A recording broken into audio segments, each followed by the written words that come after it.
Hey, salut.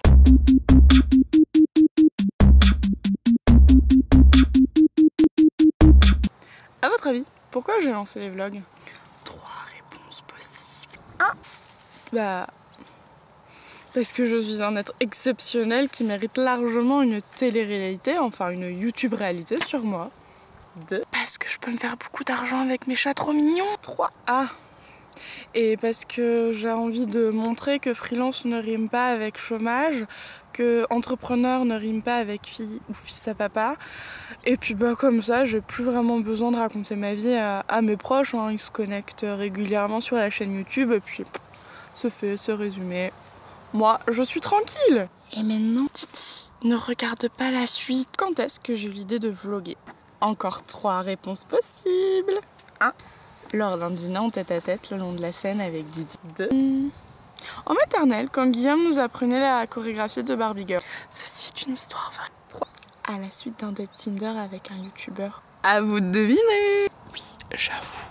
J'ai traîné sur Tinder. Bon, si je suis allée sur Tinder, c'est dans l'unique but de comprendre ce qu'est cette application. Évidemment. Bref, qu'est-ce que ça m'apporte de vlogger? Déjà, franchement, que du positif.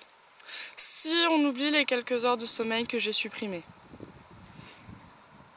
En fait, j'avais pas besoin de dormir autant. Franchement, ça va. Depuis que je vlog, déjà, je m'amuse beaucoup. C'est plutôt cool, Il paraît que dans la vie, c'est plutôt sympa quand on s'amuse. Ensuite, comme je fais beaucoup de montage, eh bien, je m'améliore et ça c'est génial parce que j'ai plein de projets en vidéo. Donc c'est hyper cool d'avoir commencé les vlogs au début de l'été. Ça m'a permis de progresser sur le montage avant ma grosse rentrée. Oui, non négligeable. Mes proches commencent à comprendre ma vie. Ceci est un miracle.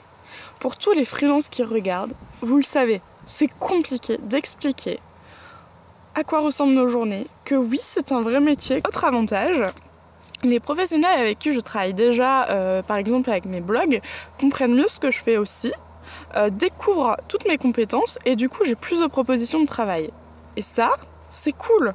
Avec mon banquier, du coup, on est plutôt en bon terme en ce moment, on est en phase de réconciliation. Ouais, c'est chouette aussi. C'est plutôt chouette. Et enfin, j'ai pris confiance en moi.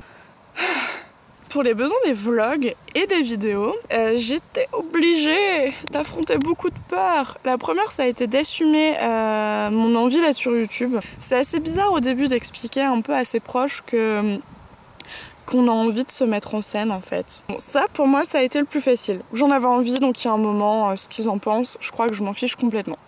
Par contre, ce qui a été difficile, vraiment difficile, ça a été d'assumer de me filmer toute seule, de parler face à la caméra, de le faire ensuite en public.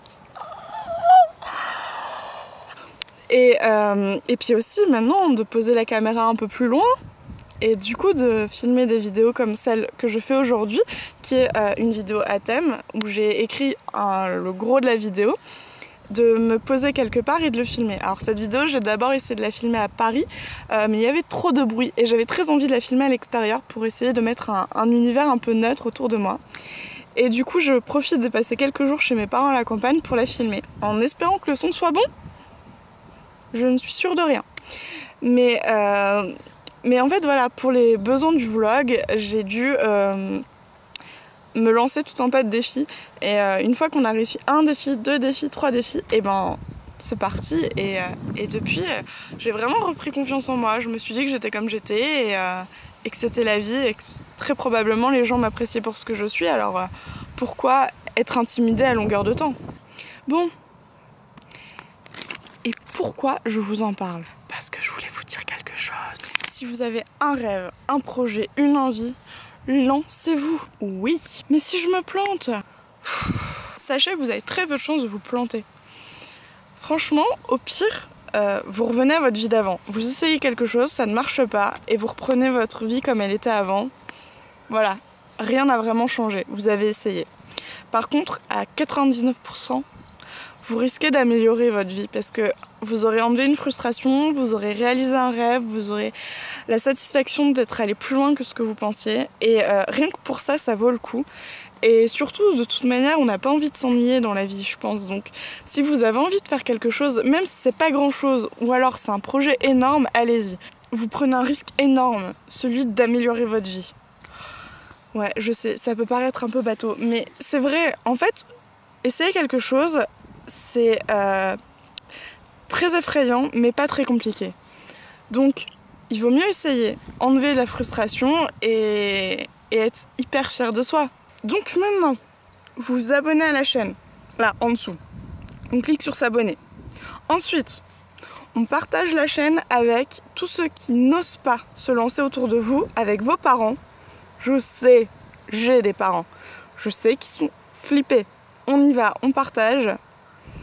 Une fois que c'est fait, et uniquement une fois que c'est fait, vous fermez cette vidéo, vous fermez cette chaîne et vous partez, vous lancez. Go! Je laisse passer le train. Il y a un insecte. Bah, tout, je vais réviser. Scooter. Il y a des abeilles partout. Bah, n'importe quoi.